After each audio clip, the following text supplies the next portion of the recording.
We've all done it. Scrolled through endless Amazon reviews, desperately seeking validation for that impulse purchase we're about to regret. You know the feeling, that nagging doubt that creeps in just as you're about to click buy now. You start reading reviews, hoping to find that one glowing recommendation that will justify your decision.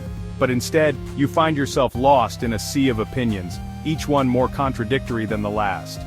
Some people rave about the product while others warn you to stay far, far away. It's a roller coaster of emotions, and by the end of it you're more confused than when you started. But what about the flip side? The products banished to the depths of online retail, weighed down by a litany of one-star reviews and scathing commentary. These are the items that have been deemed unworthy by the masses, the ones that have failed to live up to expectations in spectacular fashion. They are the misfits, the outcasts, the black sheep of the Amazon marketplace. And yet there's something strangely fascinating about them. What went so horribly wrong? Are they really as bad as people say? Or are they simply misunderstood? We decided to find out. We, intrepid explorers of the absurd, decided to dive headfirst into this abyss. Armed with nothing but our curiosity and a healthy sense of humor, we set out on a mission to uncover the truth. Our goal was simple: to purchase the worst reviewed product we could find and document the experience for your viewing pleasure. It was a challenge we couldn't resist. After all, how often do you get the chance to turn a potential disaster into a grand adventure? Our mission to purchase the worst reviewed product we could find and document the experience for your viewing pleasure. We scoured the depths of Amazon, sifting through countless pages of products with abysmal ratings. It wasn't long before we found our target, a product so universally panned that it seemed almost too good to be true. With a mix of excitement and trepidation, we clicked buy now and waited for our package to arrive. What could possibly go wrong, right? We were about to find out. As we waited for our package to arrive, we couldn't help but speculate about what lay in store for us. Would it be a total disaster, or would we be pleasantly surprised? Either way, we knew we were in for an unforgettable experience. And so, with a sense of anticipation and a touch of nervousness, we prepared ourselves for the adventure ahead. Oh, sweet summer children, you have so much to learn about the dark underbelly of online shopping. The day finally arrived and our package was delivered. With bated breath, we opened the box and laid eyes on our purchase for the first time. It was underwhelming, to say the least. The product looked nothing like the pictures online, and the quality was questionable at best. But we were undeterred. We had come this far, and we were determined to see it through. Buckle up, because this is the story of the time we bought the worst reviewed product on Amazon. Our journey was just beginning, and we were ready to embrace whatever challenges lay ahead. We decided to put the product to the test, documenting every step of the way. From unboxing to assembly to actual use, we left no stone unturned. And as we delved deeper into the experience, we discovered that the reviews were not exaggerated. The product was indeed as terrible as people had claimed.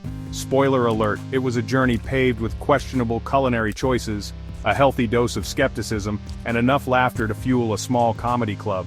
We tried to make the best of a bad situation, finding humor in the absurdity of it all. There were moments of frustration, to be sure, but there were also moments of genuine hilarity. In the end, we learned a valuable lesson about the perils of online shopping and the importance of reading reviews. And while our adventure may not have had a fairy tale ending, it was an experience we wouldn't trade for anything. So the next time you find yourself lost in the abyss of Amazon reviews, remember our story and proceed with caution. Happy shopping. Our descent into the abyss led us to a product so ludicrous, so bafflingly awful, that we knew we had struck comedic gold. It was the kind of find that makes you question the very fabric of reality, and wonder how such a thing could even exist in the first place. We were about to embark on a culinary journey that would test our patience, our skills, and our sanity. It was a DIY sushi making kit, promising restaurant-quality results in the comfort of your own home. The packaging was bright and cheerful, with images of perfectly crafted sushi rolls that looked like they belonged in a high-end restaurant. The promise was clear: anyone, regardless of their culinary expertise, could create these masterpieces with ease. Now, we're no sushi connoisseurs, but even we could tell this was a recipe for disaster. The skepticism was palpable as we inspected the contents of the kit. The more we looked, the more we realized that this was not going to be the smooth, enjoyable experience the packaging had promised. Instead, it was shaping up to be a chaotic, laughable mess. The kit itself arrived in a nondescript cardboard box adorned with images of suspiciously perfect sushi rolls. It was as if the box was trying too hard to convince us of its legitimacy.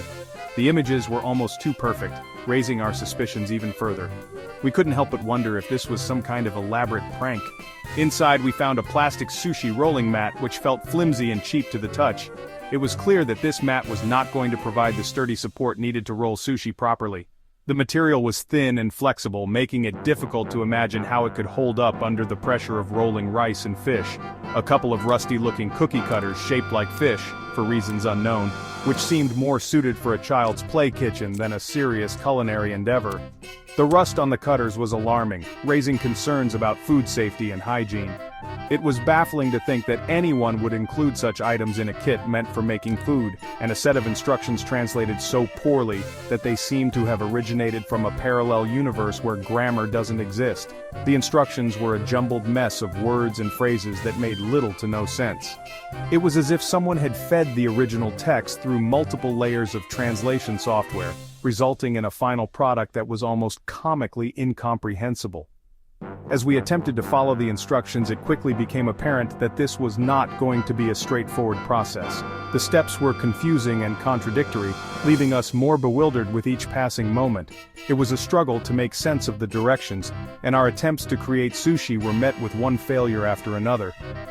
The end result was a collection of misshapen, unappetizing sushi rolls that bore little resemblance to the images on the box.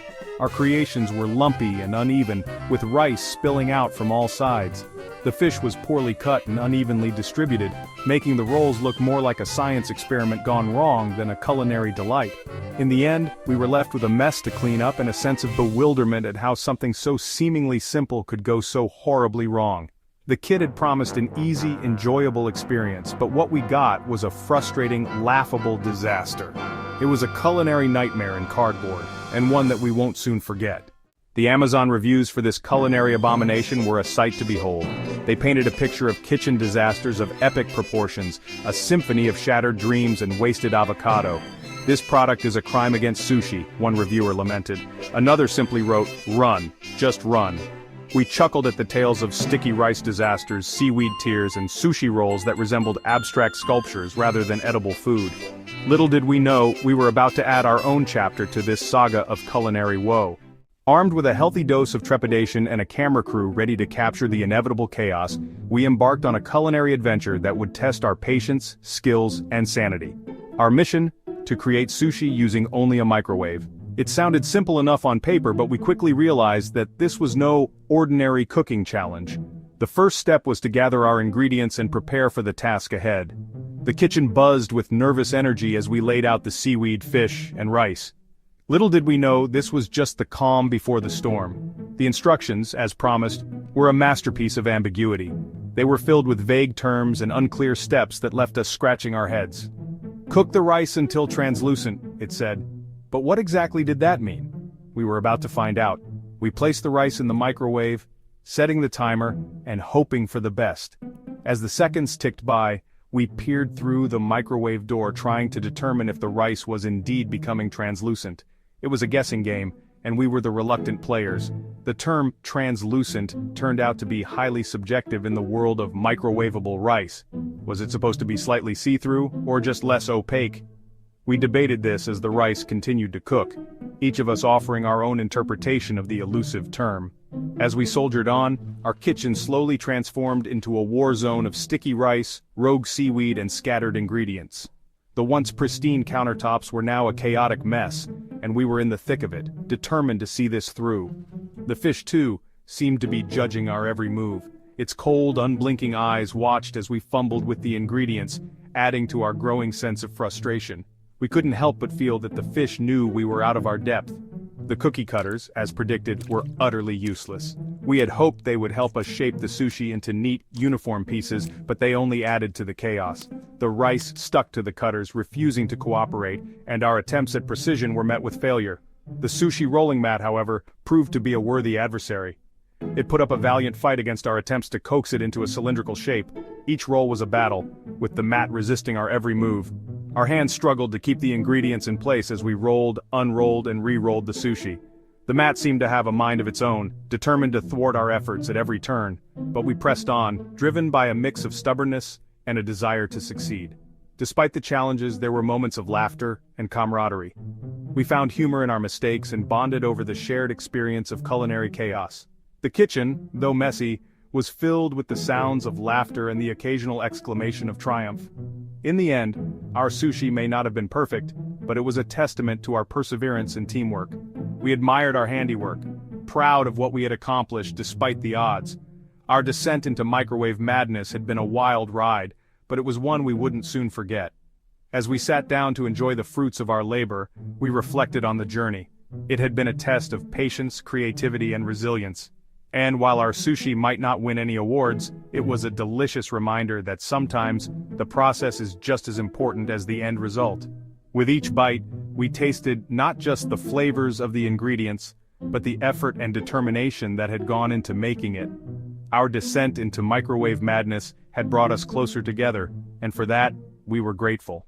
After what felt like an eternity, we emerged from the culinary trenches, exhausted but triumphant. Our sushi creations, if you could call them that, were a sight to behold. They were lumpy, misshapen, and held together by sheer willpower and a healthy dose of hope. We tentatively tasted our creations, our taste buds bracing for impact. The verdict? Well, let's just say that the experience was more hilarious than appetizing. The rice was overcooked, the seaweed was chewy, and the fish, well, let's not speak of the fish. Our sushi-making adventure left behind a trail of destruction that would make a hurricane blush. Our kitchen resembled a battlefield, littered with the casualties of our culinary war: stray grains of rice, rogue seaweed strips, and the shattered remnants of our sushi-making dreams. The cleanup was a somber affair, a time for reflection and quiet contemplation of our life choices. As we scrubbed sticky rice off the ceiling, don't ask, we couldn't help but laugh. It was a disaster, yes, but a hilarious one. Our foray into the world of worst-reviewed Amazon products taught us a valuable lesson. Sometimes the best entertainment comes from the most unexpected places. It's a reminder to not take ourselves too seriously, to embrace the absurdity of life, and to always read the reviews. But most importantly, it taught us that even the most disastrous culinary experiences can be salvaged with a healthy dose of humor and a willingness to laugh at oneself. After all, isn't that what life's all about? So, dear viewers, the next time you're feeling adventurous, we encourage you to take a walk on the wild side. Explore the depths of Amazon's worst-reviewed products. You never know what comedic gems you might uncover. And who knows, maybe you'll even find a new appreciation for the simple things in life, like a well-made sushi roll. But for now, we bid you adieu. Don't forget to like, subscribe, and hit that notification bell for more absurd adventures.